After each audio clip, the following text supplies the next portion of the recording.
अस्सलाम वालेकुम स्टूडेंट्स, कैसे हैं आप लोग सब। आई होप आप तमाम लोग खैरियत से होंगे और आप लोगों के जो एग्ज़ाम्स की प्रिपरेशन है वो बहुत अच्छी तरीके से चल रही होंगी।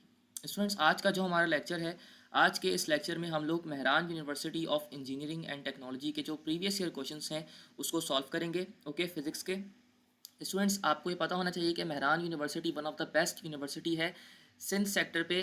तो इसका जो टेस्ट है वो इतना इजी नहीं आता, मॉडरेट लेवल का आता है, तो इसीलिए आपको बहुत अच्छे तरीके से प्रिपरेशन करनी होती है। ओके, तो जितने भी प्रीवियस ईयर क्वेश्चंस हैं, जितने भी डिटेल्स लेक्चर्स हैं, उसको आपको देख के जाना है। ओके, फिज़िक्स की जो कंप्लीट प्रिपरेशन है वो आप मेरे चैनल से कर सकते हैं।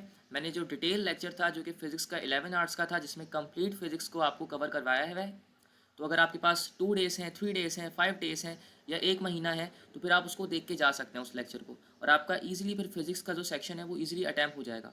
सही है, चाहे आप MUET का टेस्ट दे रहे हो, चाहे आप NED का टेस्ट दे रहे हो, चाहे आप नस का टेस्ट दे रहे हो, तो उस लेक्चर को देख के जाइएगा भाई। वो आपको डिस्क्रिप्शन में मिल जाएगा, मैं कमेंट में भी पिन कर दूंगा उसके लिंक को, तो उसको ज़रूर देख के जाना है। ओके, उसको पहले देखें, उसके बाद पास पेपर्स को सॉल्व करें। ओके, क्योंकि पास पेपर्स में जो क्वेश्चंस आ रहे होते हैं वो चैप्टर वाइज आ रहे होते हैं, तो हो सकता है कि आपकी प्रिपरेशन ना हो पाए। ओके, या किसी बच्चे को अगर रिवीजन भी करना है तो वो उस लेक्चर को देख सकता है, तो वहाँ से उसकी कंप्लीट प्रिपरेशन हो रही होगी। जो 11 आर्ट्स का जो लेक्चर मैंने अपलोड किया, ओके, तो आप देख सकते हैं उसे। सही है, तो अब जो है हम लोग प्रीवियस ईयर क्वेश्चंस को सॉल्व करना स्टार्ट करते हैं। चलिए भाई, पहला क्वेश्चन क्या है, what is the unit of energy. तो भाई वो कह रहे हैं कि यूनिट ऑफ एनर्जी क्या है। बहुत ही इजी MCQ है भाई। यूनिट ऑफ एनर्जी तो हमें सबको पता है ना कि यूनिट ऑफ एनर्जी क्या होता है। यूनिट ऑफ एनर्जी क्या होता है, जूल होता है। तो ऑप्शन ए इसका करेक्ट आंसर है। ओके, सो मैं मार्क कर देता हूँ, हमारा ऑप्शन ए इसका करेक्ट आंसर हो जाएगा। ओके, जो हमारे पास यूनिट ऑफ एनर्जी होता है वो क्या होता है, यूनिट ऑफ एनर्जी हमारे पास होता है जूल। सही है। अच्छा, ये याद भी रखिएगा कि वर्क डन जो है ना, वर्क डन जो होता है, वर्क डन और एनर्जी का जो यूनिट है ना, work is a form of energy, तो वर्क डन और एनर्जी का जो यूनिट होता है वो सेम होता है। सही है। अच्छा, एक बात और याद रखिएगा, हमारे पास जो डायमेंशंस होती हैं ना, जिनके सेम यूनिट्स होते हैं, उनका उनकी जो डायमेंशन होती है ना वो सेम रहती है। जैसे सपोज करें कि एनर्जी और वर्क डन की जो डायमेंशन है ना वो सेम है, तो जो इनका यूनिट होगा ना, जो इनका यूनिट होगा वो भी सेम रह रहा होगा। सही है। अच्छा जी, नेक्स्ट को देखते हैं। इन MKS system the unit of pressure is. In MKS system में जो हमारे पास यूनिट ऑफ प्रेशर होता है वो क्या होता है। तो भाई पहले तो ये बताएं कि MKS सिस्टम होता क्या है। MKS सिस्टम कौन सा सिस्टम होता है जिसमें मीटर, किलोग्राम और सेकेंड्स आए। क्या है, देखिए भाई, MKS सिस्टम क्या होता है, हमारे पास मीटर हमारे पास आ रहा हो, मीटर आ रहा हो, किलोग्राम आ रहा हो, और क्या आ रहा हो, हमारे पास सेकंड्स आ रहा हो। तो जिसमें ये आ रहा होगा वो क्या होता है, हमारा MKS सिस्टम होता है। सही है। तो MKS सिस्टम में हमारे पास जो प्रेशर का यूनिट होता है वो क्या होता है, पास्कल्स होता है। ओके, तो ऑप्शंस का हो जाएगा आपके पास कौन सा भाई, ऑप्शन ए। तो मैं ऑप्शन ए पे मार्क कर देता हूँ भाई। ओके, नेक्स्ट MCQ देखते हैं भाई। नेक्स्ट MCQ में वो आपसे कह रहा है, what is the unit of intensity of sound. Intensity of sound का क्या यूनिट होता है। तो भाई इंटेंसिटी ऑफ साउंड को याद रखिएगा, हमेशा हम डेसिबल में मेजर करते हैं। स्टूडेंट्स, ये बहुत ईजी MCQ है, ये बहुत ही ईजी MCQ है, ये सिर्फ यूनिट्स आपसे पूछे हुए हैं। सही है, तो ये तो काफ़ी ईजी MCQs हैं, ये आप इजीली अटैम्प्ट कर रहे होंगे। नेक्स्ट MCQ देखें। If I, J and K are the unit vectors along x-axis, y-axis and z-axis, then I dot j is equal to I dot k. What will be the answer? Students, ये बड़ा अच्छा MCQ है भाई। इसमें वो क्या कह रहा है आपसे, इसमें वो आपसे कह रहा है कि हमारे पास ना, ये बताइएगा, आपको ये बताना है, इस रिजल्ट को बताना है। ओके, इस रिजल्ट को आपको बताना है। वो कह रहे हैं कि हमारे पास I J K जो है वो वेक्टर्स हैं। आपको ये तो पता है ना कि जो हमारे पास I J K वेक्टर्स होते हैं, जो हमारे पास I J K वेक्टर्स होते हैं, जो एक्स एक्सिस के अलॉन्ग होता है, एक्स एक्सिस के अलॉन्ग जो होता है उसको हम आई वेक्टर कह रहे होते हैं, आई कैप। जो जेड एक्सिस के अलॉन्ग होता है उसको हम क्या कह रहे होते हैं, देखें भाई, जो जेड एक्सिस के अलॉन्ग होता है, ये हमारे पास जेड एक्सिस होती है, उसको हम के कैप कह रहे होते हैं। सही है, उसको हम के कैप कह रहे होते हैं। और वाई एक्सिस के अलॉन्ग जो होता है उसको हम जे कैप कह रहे होते हैं। सही है, तो ये हमारे पास वेक्टर्स होते हैं। ये हमारे पास वेक्टर्स होते हैं ना, तो हमें ये बताना है कि भाई इन ये जो हमें ये जो उसने लिख के दिया है ना आई जे के, ये जो लिख के दिया आई डॉट जे बताइए और आई डॉट के बताइए, क्या ये इक्वल होगा या नहीं होगा। पहले तो ये बात याद रखें भाई, पहले तो आप ये बात ना, इस बात को याद रखें कि हमारे पास आंसर क्या आएगा इसका। सही है, तो ये भाई ये देखें आई डॉट जे, वो कह रहे हैं डॉट प्रोडक्ट लीजिए, कह रहा है डॉट प्रोडक्ट लीजिए आई डॉट जे की। स्टूडेंट्स हमने ये पढ़ा है कि हमारे पास जो आई डॉट आई होता है ना, जो आई डॉट आई होता है, अगर हमारे पास सिमिलर वेक्टर्स हैं आई डॉट आई है, तो इसका इसका जो आंसर आता है वो वन आता है। सही है, इसका आंसर क्या आता है, इसका आंसर आता है वन। सही है, अगर मेरे पास आई डॉट आई है तो इसका वन आएगा। इसी तरीके से जे डॉट जे है या जो है वो के डॉट के है, तो मतलब डॉट प्रोडक्ट है सिमिलर वेक्टर्स की, दो सेम वेक्टर्स की। अगर डॉट प्रोडक्ट मैं ले रहा हूँ तो डॉट प्रोडक्ट उन दो सेम वेक्टर्स की क्या आती है, उन दो सेम वेक्टर्स की डॉट प्रोडक्ट, उसका जो आंसर आता है वो वन आ रहा होता है। इसी के बरक्स अगर जो है मेरे पास ये लिखा हुआ हो आई डॉट जे लिखा हो, सपोज करें मुझे वो लिख के दे दे, क्या लिख के दे दे, मुझे वो लिख के दे दे आई डॉट जे, इस तरीके से लिख के दे दे आई डॉट जे, जो कि उसने मुझे क्वेश्चन में लिख के दिया है आई डॉट जे। सही है, तो इसका आंसर हमेशा याद रखिएगा ज़ीरो आएगा। या जे डॉट आई लिख दे, जे डॉट आई लिख दे, या जे डॉट के लिख दे, क्योंकि ये सेम नहीं है ना, सेम नहीं है तो इसका आंसर क्या आता है, इसका आंसर हमेशा ज़ीरो आ रहा होता है। ओके, इसका आंसर हमेशा ज़ीरो आ रहा होता है, इन दोनों का आंसर हमेशा ज़ीरो आएगा। या अगर आपको वो दे दे के डॉट आई, सिमिलर नहीं है ना, सिमिलर का आंसर हमेशा वन आता है, तो यहाँ पर आ जाएगा ज़ीरो। अगर ये ज़ीरो है, अगर आई डॉट जे इसमें ये ज़ीरो है, ये वाला हिस्सा अगर ज़ीरो है, क्योंकि देखिए यहाँ पर मैंने आपको बता दिया ये जो हमारे पास ये वाला जो पार्ट होगा ना, ये वाला पार्ट ज़ीरो के बराबर होगा, तो दूसरा पार्ट भी ऑटोमेटिकली ज़ीरो के बराबर हो जाएगा, क्योंकि देखिए आई डॉट के भी ज़ीरो होगा और जो मेरे पास आई डॉट जे है ये भी ज़ीरो हो जाएगा। तो जब ये दोनों ज़ीरो हो जाएंगे तो आंसर भी क्या आ रहा होगा, मेरे पास ज़ीरो आ रहा होगा। तो इसका करेक्ट आंसर क्या होगा, ऑप्शन ए। देखिए भाई गलत मार्क हुआ है, तो कभी कभार गलतियाँ भी हो सकती हैं। ओके, तो ऑप्शन ए इसका करेक्ट आंसर हो जाएगा ज़ीरो। नेक्स्ट एमसीक्यू देखते हैं। नेक्स्ट एमसीक्यू में भाई वो आपसे क्या कह रहा है, हमारे पास इन mike formula for the wavelength of Michelson interferometer. सही है, तो इसका तो फार्मूला आपको याद रखना है, जो हमारे पास जो फार्मूला होता है ना वेवलेंथ कैलकुलेट करने का माइकलसन इंफेरोमीटर में, वो क्या होता है, वो होता है 1/2 m लैम्डा। तो ऑप्शन इसका हो जाएगा बी। Okay, 1/2 m lambda. अच्छा, इस बात का भी ख्याल रखना है स्टूडेंट्स के हमारे पास ना, ये याद रख लीजिए ये फार्मूला होता है path difference for constructive interference का। Path difference for constructive interference, ये याद रख लीजिए, ये path difference for constructive interference के लिए होता है, इसको आप डेल्टा एक्स भी कह रहे होते हैं। ओके, तो ये लिख देता हूँ मैं, पाथ डिफरेंस का फॉर्मूला होता है। सही है, सही है, ये पाथ डिफरेंस का फॉर्मूला होता है for constructive interference. Okay, constructive interference के लिए हो रहा होता है ये। नेक्स्ट एमसीक्यू देखें भाई, तो नेक्स्ट एमसीक्यू में वो हमसे क्या कह रहा है, equation for the Newton's second law of motion.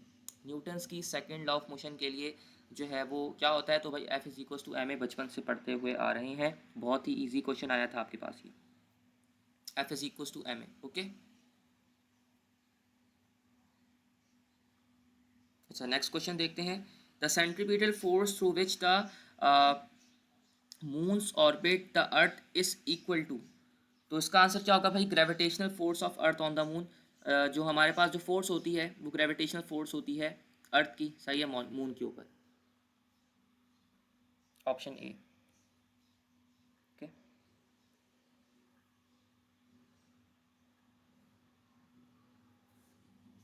Next MCQ देखते हैं। नेक्स्ट एमसीक्यू में वो हमसे क्या कह रहा है भाई, बहुत इजी एमसीक्यूज आया हुआ है स्टूडेंट्स, देखेंगे। Free fall motion is cause by gravitational force, बहुत ही इजी, ग्रेविटेशनल फोर्स होती है। सही है, फ्री फॉल मोशन इस वजह से हो रहा होता है। ओके, आपको कोई भी ऑब्जेक्ट है तो उसके ऊपर ग्रेविटेशनल फोर्स तो लग रही होगी, तो free fall motion gravitational force की वजह से हो रहा होता है। Okay, photo cell works on the principle of, जो हमारे पास फोटो सेल होता है वो किसके किसके ऊपर वर्क कर रहा होता है, तो वो फोटो इलेक्ट्रिक इफेक्ट का बेसिक एक वो होता है। सही है, जिसमें होता क्या है कि लाइट प्रोड्यूस, लाइट जो है वो फोटॉन्स को where light photons eject electrons. Okay, तो हम ये कह सकते हैं कि जहाँ पर लाइट के जो फोटॉन्स होते हैं वो इजेक्ट कर रहे होते हैं इलेक्ट्रॉन्स फ्रॉम अ मटीरियल, किसी भी मटीरियल से। ओके, तो फोटो सेल जो होता है वर्क करता है किसके ऊपर, फोटो इलेक्ट्रिक इफेक्ट के ऊपर। Option A. Okay, the resistance of a conductor is directly proportional to, जो हमारे पास रेजिस्टेंस होती है किसी भी कंडक्टर की वो डायरेक्टली प्रोपोर्शनल किससे होती है, हमने फॉर्मूला सीखा हुआ है।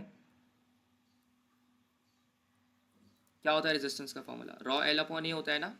रेजिस्टेंस का फॉर्मूला क्या होता है, रॉ एल अपॉन ए। हमने ये फॉर्मूला सीखा हुआ है रेजिस्टेंस का। क्या होता है formula, rho L upon A, resistance will be equal to rho L upon A. यहाँ पर जो इसका रेजिस्टेंस का रिलेशन होता है वो डायरेक्ट रिलेशन होता है लेंथ से, तो R is equal to rho L upon A हो जाएगा। तो इसका डायरेक्टली प्रोपोर्शनल किससे है, रेजिस्टेंस लेंथ से है। सही है, तो इसका आंसर ये हो जाएगा length. Okay, we can write 1 kilo s, तो 1 किलो को हम इस तरीके से लिख सकते हैं एक्सपोनेंट 3। ओके, एक्सपोनेंट 2 पे मैंने मार्क कर दिया एक्सपोनेंट 3। ओके, किलो को हम इस तरीके से लिख सकते हैं। If a vector is denoted by cap A, okay, A prime, then its component can be written as. अगर किसी वेक्टर को हम इस तरीके से रिप्रेजेंट कर रहे हैं तो उसका जो कंपोनेंट होगा हम उसको किस तरीके से रिप्रेजेंट कर सकते हैं, उसके एक्स कंपोनेंट की बेसिकली वो बात कर रहे हैं। तो याद रखें एक्स कंपोनेंट को हम कैसे रिप्रेजेंट कर सकते हैं भाई, याद रखिएगा मैंने आपको बताया था कि अगर हमारे पास ये 3 किस्म की एक्सेस हैं तो इसमें जो मेरे पास ये वाली जो एक्सेस होती थी वो आई वाली आई कैप कहते थे, और मतलब एक्स एक्सेस के अलॉन्ग होती थी ये वाली एक्सेस, ये जे कैप होता था वाई वेक्टर के अलाउंग। सही है, वाई एक्सेस के अलाउंग। और ये वाली जो इमेजिनरी एक्सेस होती थी मेरे पास, ये जो इमेजिनरी एक्सेस होती थी, ये जो इमेजिनरी एक्सेस है, ये कौन सी एक्सेस होती थी भाई, ये मैंने यहाँ पर जो ब्लू कलर से बनाई है, ये कौन सी एक्सेस होती थी, ये जी एक्सेस होती थी मेरे पास, और ये के वेक्टर के अलाउंग हो रही होती थी। सही है, इसको हम के कैप कहते थे। सही है, तो यहाँ पर अगर हम देखें तो वो हमसे कह रहा है कि आई, अब जहाँ जहाँ एक्स एक्सिस का जिक्र आता है, तो जहाँ जहाँ एक्स एक्सिस का जिक्र आएगा तो हमेशा वहाँ पर क्या आता है, वहाँ पे कॉस थीटा आता है। वहाँ पे क्या आता है, कॉस थीटा। सही है, और क्योंकि ये एक्स एक्सिस के अलोंग है तो यहाँ पर आई वेक्टर भी आएगा, ये इस तरीके से आ रहा होगा। तो आंसर क्या होना चाहिए, ए कॉस ऑफ आई वेक्टर, मतलब आई कैप लिख देंगे, वो उन्होंने कभी कैप नहीं बनाया हुआ। सही है, तो क्योंकि ये टाइप कर रहे होते हैं क्वेश्चंस तो उसमें कंप्लीट चीज़ें नहीं दी जाती हैं। जैसे मैं अभी आपको समझा रहा हूँ तो मैंने आई कैप नहीं लिखा था, आई लिख दिया था। तो आपको समझना चाहिए कि भाई आई कैप ही लिखेंगे अगर हमेशा वेक्टर्स को रिप्रेजेंटेशन अगर हमें करनी है तो। ओके, इसका करेक्ट आंसर ये हो जाएगा। A unit vector of a vector A of magnitude 2s, अगर मेरे पास कोई वेक्टर है जिसका मैग्नीट्यूड क्या है भाई, मैग्नीट्यूड अगर मेरा उसके पास 2 है तो वो क्या होगा भाई। पहले तो ये बात रखें कि यूनिट वेक्टर क्या होता है। तो यूनिट वेक्टर हमारे पास एक ऐसा वेक्टर होता है जिसका मैग्नीट्यूड क्या होता है, यूनिट वेक्टर क्या होता है, याद रखें यूनिट वेक्टर, वो एमसीक्यू में आपसे पूछ सकता है। यूनिट वेक्टर का जो मैग्नीट्यूड होता है वो कितना होता है भाई, यूनिट वेक्टर का जो मैग्नीट्यूड होता है,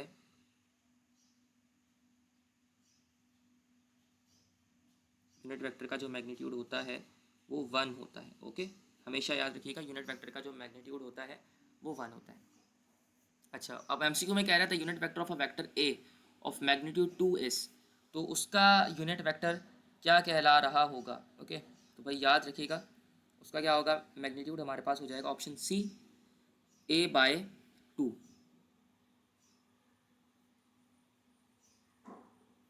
अच्छा जी, क्योंकि वेक्टर क्या होता है देखें, इसका आंसर होगा ये। ओके, भाई ये कैसे होगा भाई, देखें सबसे पहले तो ये बात रखें, अगर मुझे यूनिट वेक्टर कभी भी किसी चीज़ का निकालना है ना तो वेक्टर अपॉन इट्स मैग्नीट्यूड करते हैं। सही है, हम क्या करते हैं, वेक्टर अपॉन इट्स मैग्नीट्यूड। सही है, तो वेक्टर जो है वो कह रहा है कि आपके पास जो वेक्टर है, ये देखें ना, यूनिट वेक्टर हमेशा अगर हमें निकालना है इस तरीके से लिख लेते हैं। अगर मैं यूनिट वेक्टर निकालना चाहूँ, सपोज करें मुझे ये मेरे पास एक्स दिया हुआ है, या ए कहते हैं इसको, चलें ए कह दिया मैंने। अब मुझे ए का यूनिट वेक्टर निकालना है। सही है, तो ए का यूनिट वेक्टर निकालने के लिए मैं पहले वेक्टर लिखूंगा जो मेरे पास ए वेक्टर दिया हुआ है इन्होंने, अपॉन इट्स मैग्नीट्यूड, उसका मैग्नीट्यूड से डिवाइड करा रहा हूँ। ओके, ये मेरे पास यूनिट वेक्टर का फॉर्मूला होता है। अब मेरे जो उन्होंने वेक्टर दिया है, वेक्टर ए दिया हुआ है ना उन्होंने मुझे, तो ए कैप्स को यहाँ पे लिख देंगे, मैंने आपको फॉर्मूला बताया। सही है, यहाँ पे मैंने लिख दिया वेक्टर, ये मेरे पास ए वेक्टर हो गया। और वो कह रहा है कि उसका मैग्नीट्यूड उसने तुम्हें सवाल में लिख के दिया है कितना, 2। तो ये हो जाएगा 2, तो ये कितना आ रहा होगा, a/2 आपका आंसर आ रहा होगा। वेक्टर अपॉन इट्स मैग्नीट्यूड, ये फॉर्मूला होता है। तो वेक्टर, ये रहा vector upon its magnitude. Okay, नहीं समझ आ रहा ना तो देख लीजिएगा भाई, बहुत इजी है ये, इसको समझना है वेक्टर अपॉन इट्स मैग्नीट्यूड को। कुछ आंसर्स गलत मार्क हुए हैं इसमें, तो बिल्कुल भी इसको ब्लाइंडली फॉलो नहीं करना, तभी तो मैं आपके साथ ही शेयर कर रहा हूँ, वरना मैं आपको कहता कि भाई डायरेक्ट देख के चले जाएं। अच्छा जी भाई, नेक्स्ट क्वेश्चन क्या है, elastic collision is that collision during which momentum is conserved. Okay सही है, तो बोथ काइनेटिक एनर्जी और जो हमारे पास मोमेंटम होता है वो कंजर्व्ड रह रहा होता है इलास्टिक कोलिजन के अंदर। सही है, इलास्टिक कोलिजन के अंदर हमारे पास बोथ काइनेटिक एनर्जी और मोमेंटम कंजर्व रहता है। और अगर वो तुमसे कह दे कि इन इलास्टिक कोलिजन है, क्या है भाई, इन इलास्टिक कोलिजन, अगर मेरे पास वो तुम्हें लिख के दे इन इलास्टिक कोलिजन का वर्ड, यहाँ लिख देता हूँ, उसमें क्या होता है, उसमें खाली काइनेटिक एनर्जी कंजर्व रहती है, उसमें सॉरी उसमें खाली मोमेंटम कंजर्व रहता है, काइनेटिक एनर्जी कंजर्व नहीं रहती। तो उस तरीके से लिख देता हूँ मैं साइड पे यहाँ पे, कि जो हमारे पास इन इलास्टिक कोलिजन होता है, इन इलास्टिक के अंदर मेरे पास क्या कंजर्व रहता है, मोमेंटम कंजर्व रहता है। सही है, मोमेंटम कंजर्व रहता है। सही है, और हमारे पास काइनेटिक, यहाँ टिक लगा दिया, टिक लगा रहा हूँ, उसका मतलब क्या है भाई, इसका मतलब ये है कि मोमेंटम कंजर्व रह रहा है। और काइनेटिक एनर्जी क्या होती है भाई, काइनेटिक एनर्जी जो है वो कंजर्व नहीं रहती, यहाँ पे मैं क्रॉस लगा रहा हूँ। ओके, इन इलास्टिक कोलिजन की ये बात हो रही है, इसको अपने पास, क्योंकि मैं हमेशा कहता हूँ शॉर्ट नोट्स बना लो, आज कहना भूल गया, तो शॉर्ट नोट्स ज़रूर बनाओ। हमेशा ऐसी बैठ के एमसीक्यूज नहीं देखा करो, हमेशा शॉर्ट नोट्स बनाया करो, चाहे एग्ज़ाम से 2 दिन भी है ना एग्ज़ाम में, तब भी नोट्स बनाओ। ओके, क्योंकि तुम पास पर सॉल्व कर रहे हो, नोट्स बनाओ। मेरे पास बहुत सारे ऐसे बच्चों की एग्जांपल्स हैं जो कि पिछले साल मुझसे पढ़ रहे थे, और उन्होंने इतने अच्छे तरीके से स्टूडेंट्स नोट्स बनाए थे ना, आप उनकी मेहनत से पहचान जाते हैं कि भाई हाँ, इस बच्चे की ज़रूर सिलेक्शन होगी, क्योंकि इसने मेहनत की है, इसने नोट्स बनाए, इसने काम किए। इवन के 2 दिन पहले तो एक बच्चा था, बड़ा अच्छा नाम था, हमारा स्टूडेंट था, उसने क्या किया भाई कि उसके 2 या 1 दिन बाकी था एग्जाम में, एनईडी का स्टूडेंट था, एनईडी में एंट्री टेस्ट दे रहा था, तो उसने 2 दिन पहले या 1 दिन पहले भी उसने कंप्लीट पास पेपर्स के नोट्स बनाए, और फिर उसने मुझे वो सेंड भी करे, उसने कहा सर ये आप आगे स्टूडेंट्स को सेंड कर दें, हो सकता है कि उनका फ़ायदा हो जाए। तो इतना वो डेडिकेटेड स्टूडेंट था, बड़ा अच्छा स्टूडेंट था हमारा, आज जो है वो अच्छी यूनिवर्सिटी में पढ़ रहा है, फास्ट में पढ़ रहा है वो। ओके, अच्छा, when a body is thrown upward making an angle of theta with the horizontal and with the horizontal, okay, and moves freely under the action of gravity, it is called uh, ये क्या कहलाएगा कि भाई एक body है जिसको upward फेंका गया है और वो एंगल थीटा से मूव कर रहा है, तो वो क्या कहलाएगा भाई। तो ये आप याद रख लें, इसका आंसर होगा प्रोजेक्टाइल मोशन कहलाता है ये आपके पास, क्योंकि प्रोजेक्टाइल मोशन में हमारे पास, हमने पढ़ा है ना कि अगर अपवर्ड जाए और वो एक्स हॉरिजॉन्टल भी जा रहा है, तो हमारे पास प्रोजेक्टाइल मोशन क्या होता था, प्रोजेक्टाइल मोशन को हम इस तरीके से देखते थे ना कि हमारे पास प्रोजेक्टाइल मोशन होता था। सही है, तो इसकी जो ट्रेजेक्ट्री होती थी वो क्या होती थी, पैराबोला होती थी। सही है, पैराबोलिक ट्रेजेक्ट्री होती थी इसकी। ये एक्स्ट्रा पॉइंट जो बताता हूँ उसको लिखते रहिए करें, लिखते रहा करें अपने पास। ओके, पैराबोलिक ट्रेजेक्ट्री होती थी इसकी, यहाँ पे इस पॉइंट पे एक वेलोसिटी आती थी। सही है, तो ये पैराबोलिक कर्व होता था हमारे पास। ओके, तो ये हमारे पास किसकी बात हो रही है, ये प्रोजेक्टाइल मोशन की हो रही है, तो प्रोजेक्टिव हम इसे कह सकते हैं। Okay, option C is the correct answer. A satellite remains in an orbit around the Earth due to the centripetal force provided by gravitational pull on the Earth on the satellite. Option B is the correct answer। बहुत ही easy MCQ थी ये भाई, सन तो नहीं कर सकता ना भाई, सैटेलाइट की बात चल रही है तो तुम सन कैसे मार करोगे, पहले एक बात बताओ। अभी बच्चे सोच रहे होंगे, मुझे एक बात बताओ कि सन की बात थोड़ी हो रही है, एक बात बताओ कि यहाँ पर रॉकेट की इंजन की बात थोड़ी हो रही है भाई, इसकी बात थोड़ी हो रही है जो तुम ये मार्क कर दोगे, नहीं हो रही ना। The field is said to be conservative field if the work done along the path is always zero, zero, zero, zero. Option A is the correct answer. सही है भाई। स्टूडेंट्स अगर इस तरीके से एमसीक्यू सॉल्व करेंगे इंशाल्लाह आपके इजी अच्छे नंबर आ रहे होंगे easily. A body said to be in equilibrium if all forces are in torques will become zero. ये तो आपको पता है कि हमारे पास जितने भी फोर्सेस हैं अगर इक्विलिब्रियम की कंडीशन है तो sum of all the forces will be equal to zero and sum of all the torque will be equal to zero. ये कंडीशन होती है इक्विलिब्रियम के लिए। Okay, condition for equilibrium. Okay, ये बहुत ही कम इंप्रेशन दे रहा है, इसको मैं ज़रा तरीके से ना ये कर देते हैं। ओके, तो ये कंडीशन फॉर इक्विलिब्रियम होती है, इसको मार्क कर देता हूँ मैं, अब नज़र आ जाएगा आपको। Okay, condition for equilibrium, the distance between the two consecutive notes और एंटी नोट्स इज सेम और इक्वल। तो भाई दो अगर कंसेक्यूटिव नोट्स है ना, बार बार बता चुका हूँ स्टूडेंट्स। अच्छा, इसीलिए कह रहा हूँ कि वो जो लेक्चर है ना 11 आवर्स का, ले लो उसको, जाके देख लो उसको, कुछ ना कुछ करके देख लो जाके। सही है, उसमें एक एक चीज़ को मैंने बताया हुआ, इतना डिटेल्स है ही नहीं स्टूडेंट्स उसमें, मतलब कि तुम बोर हो जाओ। उसमें बस जो रेलिवेंट इन्फॉर्मेशन है वही बताई गई है, तो उसको जाके देख लो, हेल्प हो जाएगी तुम्हारी। यहाँ पर देख लो भाई, दो कंसेक्यूटिव नोड्स हैं ना, अगर तुम्हारे पास दो कंसेक्यूटिव नोड्स हैं या एंटी नोड्स हैं, तो उसका जो डिस्टेंस होता है वो कितना होता है, लैम्डा बाय टू होता है, हाफ होता है। ओके, लैम्डा बाय टू होता है, इस तरीके से होता है। ओके,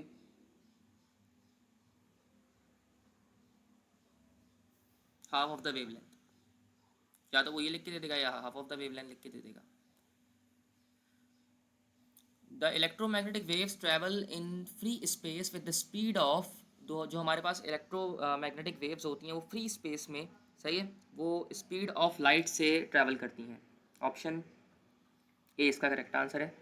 ओके, नेक्स्ट एमसीक्यू देखें, a Wheatstone bridge is most sensitive when, Wheatstone bridge जो है वो सेंसिटिव बन जाता है किस कंडीशन में, सही है, जब उसका जो आर्म का जो रेशियो है वो 1:1 का हो जाए। सही है, तो ऑप्शन ए इसका करेक्ट आंसर हो जाएगा। जब उसके आर्म का जो रेशियो है वो क्या हो जाएगा, इस लाइन को लिख के रख लीजिए, a Wheatstone bridge is most sensitive when the ratio of the arms is 1:1। Okay, 1:1 का अगर रेशियो हो जाए तो हमारे पास ये मोस्ट सेंसिटिव हो जाता है, Wheatstone bridge. A transformer is used to, तो ट्रांसफार्मर को हम कैसे यूज़ क्यों यूज़ करते हैं, कन्वर्ट एसी इनटू डीसी। तो हम ट्रांसफार्मर को यूज़ करते हैं ताकि हम ऑल्टरनेटिंग करंट को डीसी में कन्वर्ट कर दें। ओके, तो transformer is used to convert AC into DC. Okay, ये हो जाएगा इसका answer. The average velocity gained by, election लिखा हुआ है स्टूडेंट्स की, इलेक्ट्रॉन होगा, in a conductor place in an electric field, the average velocity gained by the electron होगा स्टूडेंट्स की। ओके, ये इलेक्शन नहीं है, ये इलेक्ट्रॉन होगा। सही है, the average velocity gained by the electron in a conductor place in an electric field is called. तो स्टूडेंट्स याद रखिएगा, सपोज कर लें हमारे पास ना, ये मैं डायग्राम बना के दिखा रहा हूँ आपको, ये एक कंडक्टर है। ओके, ये हमारे पास एक डायग्राम है और ये कंडक्टर है। ओके, इस कंडक्टर में ना इलेक्ट्रॉन्स बेसिकली ना, आपको पता है कि कोई भी अगर कंडक्टर है तो उसके अंदर इलेक्ट्रॉन्स क्या करते हैं, ट्रैवल कर रहे होते हैं। सही है, इलेक्ट्रॉन्स क्या करते हैं, ट्रैवल करते हैं किसी न किसी वेलोसिटी से। सही है, तो अब इलेक्ट्रॉन किसी न किसी वेलोसिटी से ना यहाँ पर ट्रैवल कर रहे होते हैं, किसी भी रैंडम मोशन में ड्रिफ्ट कर रहे होते हैं बेसिकली ना, इस कोई इस तरह जा रहा है, कोई इस तरह जा रहा है, ये इनका मोशन है। ये क्या है, इलेक्ट्रॉन्स का मोशन है। ओके, तो ये जो इलेक्ट्रॉन मोशन कर रहे होते हैं ना, तो उनकी जो एवरेज वेलोसिटी होती है, जो उनकी एवरेज वेलोसिटी होती है, उसको हम क्या नाम देते हैं, उसको हम नाम देते हैं ड्रिफ्ट वेलोसिटी का। ओके, ड्रिफ्ट वेलोसिटी का, समझ गए आप। तो जो हमारे पास ड्रिफ्ट वेलोसिटी होती है वो एवरेज वेलोसिटी होती है। क्यों, क्योंकि किसी भी कंडक्टर के अंदर हमारे पास जो इलेक्ट्रॉन्स हो रहे होते हैं वो ड्रिफ्ट कर रहे होते हैं किसी न किसी पर्टिकुलर वेलोसिटी से।